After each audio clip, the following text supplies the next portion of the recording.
For many Filipinos here at home, the re-election of Obama was a welcome development. They may not be qualified to vote for Obama, but they prefer the incumbent leader over his challenger.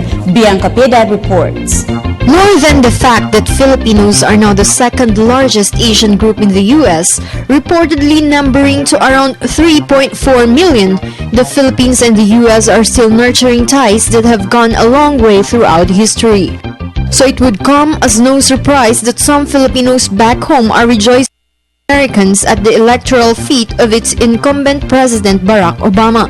We asked a number of Filipinos and a Korean who resides in the Philippines who they would have wanted to win in the recently concluded U.S. presidential election, the first African-American President Barack Obama or Republican Governor Mitt Romney. And 3 out of 4 said they supported re-elected U.S. President Obama. Yun, continuous niya yung magandang hangarin niya sa mga tao. Kasama na rin siyempre yung mga Filipino people na nandun sa Amerika. Yun. Well, kung sinong magaling sa kanila, I think Obama is the best. Bakit? Sabi ng kapatid ko, marami raw na bago sa Amerika.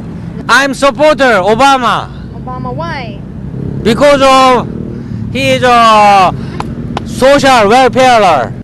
Mirna, a U.S. visa applicant, meanwhile says she supported Romney. Romney. Si Romney, bakit? Kasi sa nababasa ko po kasi maraming against kay Obama. Kasi ngayon yung abortion.